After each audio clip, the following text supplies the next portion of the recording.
මට හිතාගන්න බැරි වුණා දැන් මම මොකක්ද කියන්නේ මොකද්ද කරන්න කියලා. ඒ කෙනා වෙනුවෙන් මගේ සංගීත ජීවිතේ වැඩ කටයුතු නවත්තන්න සිද්ධ වෙනවා.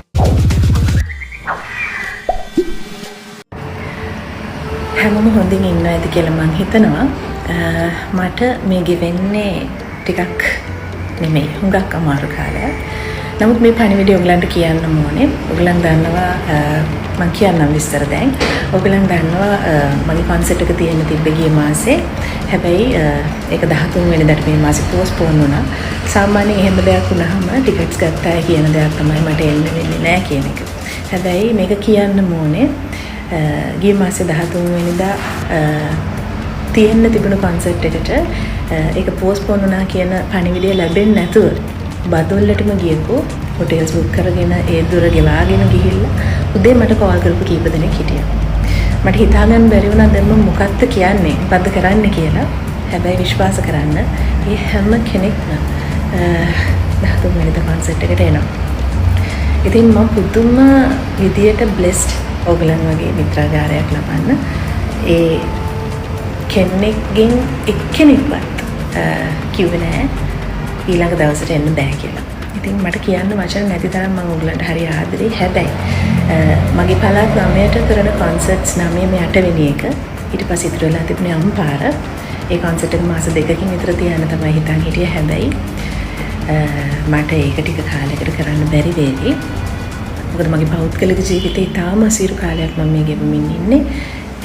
ඒ කෙනා වෙනුවෙන් මගේ සංගීත ජීවිතේ වැඩ කටයුතු මට මාස කිහිපයකට නවත්තන්න සිද්ධ වෙනවා. ඔයගලන් දන්නවා මම මගේ තාත්තා වෙනුවෙන් ගොඩක් දේවල් ලියලා තියෙනවා. හැබැයි අම්මා වෙනුවෙන් මම ගොඩක් දේවල් ලියලා නැහැ. ඒ ගැන යාමගෙන් අහලක් තියෙනවා. ඉතින් ඒකට හේතුව මම කවදාවත් හිතුවේ නෑ යාම මට නැති වෙයි. ඒ නැති වෙනවා කියන බයක් පතයට අවුරුදු 58යි. හැබැයි අප්‍රේල් මාසේ 12 වෙනිදා වෙච්ච සිද්ධියක් එක්ක මට ගොඩක් දේවල් වලින් ඈත් වෙන්න සිද්ධ වෙනවා. ඒකට ලොකුම හේතුව මගේ අම්මා. ඉතින් අද මේ වෙනකොට මම මේ ගත්ත තීරණයත් එක්ක අම්මා සුවපත් වෙමින් ඉන්නවා. ඉතින් ඒ නිසා සංගීත ජීවිතේ බොහෝ දේවල් වලින් මට ඈත් වෙන්න සිද්ධ වුණා. මම හිතනවා ඔයගලන්ට මම ඉන්න තත්ත්වය තේරෙනවා කියලා. මොකද මේ වෙලාවේ මට මගේ සංගීත ජීවිතයට වඩා අම්මගේ ජීවිතේ ගොඩාක් වැදගත්. ඉතින් ඒ නිසා අම්පාරේ කොන්සර්ට් එක එන්න ටික දවසක් මාස කිහිපයක් මාස ගණනාවක් ගත වේවි.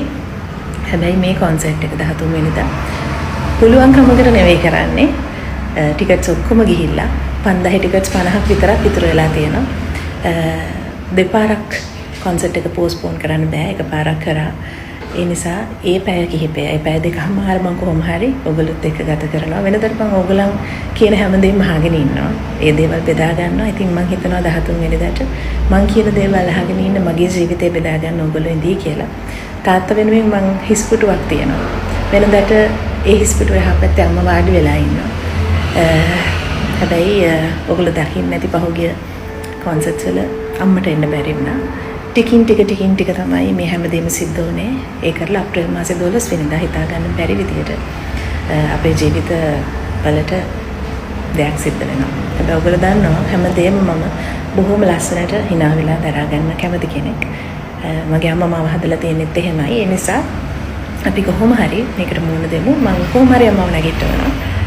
ඒක තමයි මගේ එකම බලාපොරොත්තුව. ඒ වෙනුවෙන් ඔයගොල්ලෝ මට උදව් කරයි. මම ආයෙ අලුතෙන් සින්දුවක් කරනකන් ඊළඟ ෂෝ එක කරනකන් බලාගෙන ඉඳී කියලා මම දන්නවා. එහෙනම් අපි 13 වෙනිදා හම්බෙමු. ටිකට්ස් 50ක් තියෙනවා ඔන්ලයින් සහ ඔයගලන්ට ෆිසිකලිත් ඔයගොල්ලෝ දන්නවා කොහෙද බදුල්ලේ ටිකට්ස් තියලා තියෙන්නේ කියලා ගන්න පුළුවන්. ඒ ටිකට් 50 ඉක්මනින් වෙලදී ගන්න. මොකද අපි කාලයකට ආපහු හම්බ වෙන්නේ නැති වෙයි. හැබැයි මම Facebook එකේ ලියනවා මට පුළුවන් හැම වෙලේකම මම ඔයගලන්ට කතා කරනවා. මොකද Facebook කියලා කියන්නේ සෝෂල් මීඩියා කියලා කියන්නේ අපිට ඕන වෙලාවක දේවල් ෂෙයා කරගන්න තියෙන හොඳ තැනක්. ඉතින් ඔයගොල්ලන්ගේ දේවලුත් මට කියන්න ලියන්න. මෙච්චර කල් හිටියා වගේ මේ වෙලාවේ මම හිතනවා මාව තේරුම් අරගෙන මගේ මිත්‍රාගාරේ මාත් එක්ක මිදී කියලා අපි හම්බෙමු. හැමෝටම ගොඩාක් ආදරේ. මම අපි